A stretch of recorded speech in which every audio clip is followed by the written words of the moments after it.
copies, guys would ship overseas into European and Asian markets, so we had this great idea to have a hardware circuit in there to measure the power line frequency. We worked on 50 cycles or 60 cycles.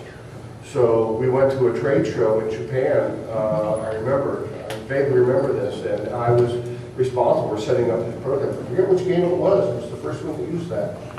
But it didn't work. I couldn't get the damn thing to work in Tokyo, and I wasted 2 days of just sweating bullets on this thing, popping back to the engineers, and finally realized that this was the first game that had that in, and all I had to do was a stupid solder jumper. I mean, it worked just fine, but you know, I felt it's almost axiomatic that anything you do that truly makes the game uncopyable will also make it unproducible.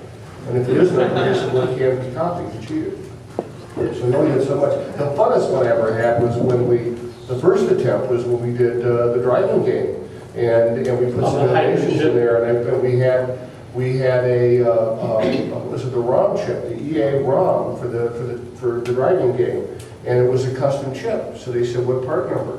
So I said, how about SN74181, which was a off-the-shelf TI arithmetic logic unit and had the same number of pins, but it was from TI.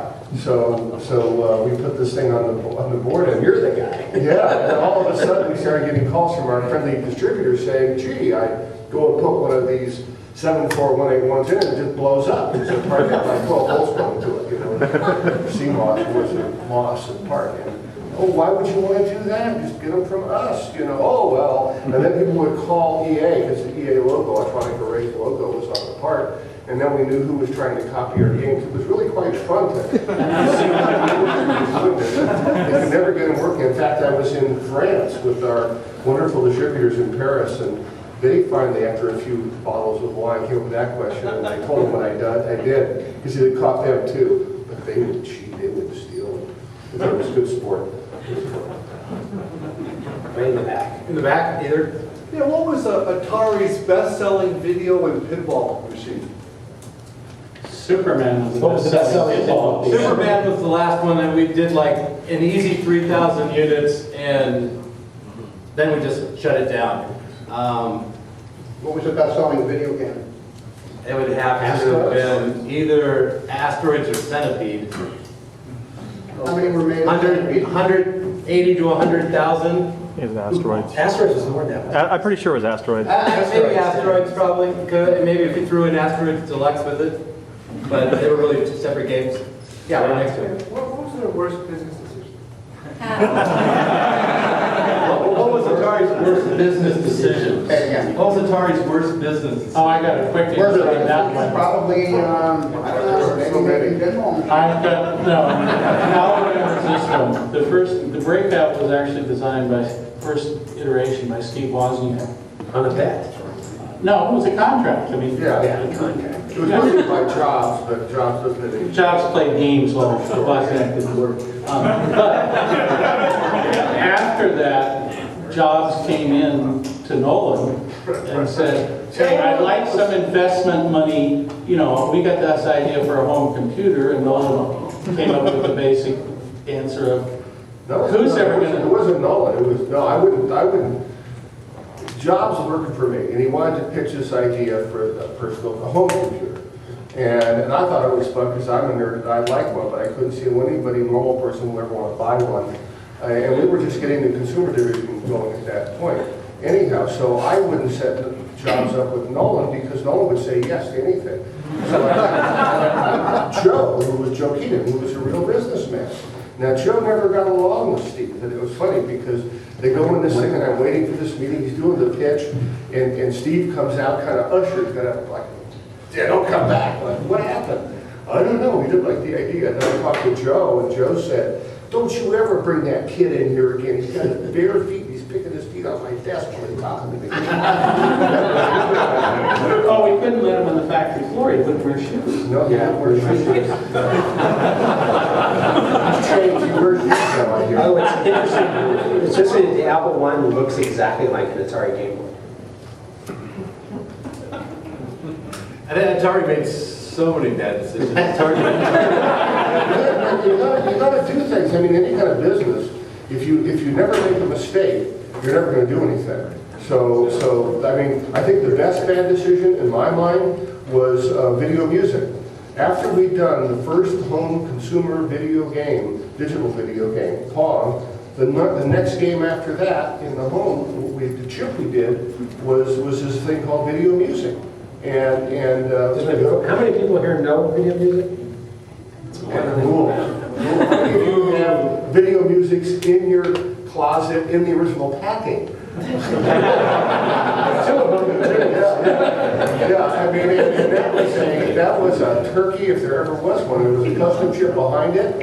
And when you talk about developing stuff, I mean, there was as big a flop. I mean, I think we thought we were going to release 100,000, and manufacturing said this is a stinker of an idea, and they only bought parts for a few thousand, I think, against our orders. For those who don't know what it was, you connected it to your TV and to your stereo, and it made color chips. So on the screen. Tom Quinn, the buyer from Sears who bought Pong, when Harold Lee gave him this big demo with it, a guy that either playing in the lab, and here's all this thing, and Quinn's from Chicago, big Irishman, he suit and tie, and he says, "This looks like something hippies that sit around and smoke pot."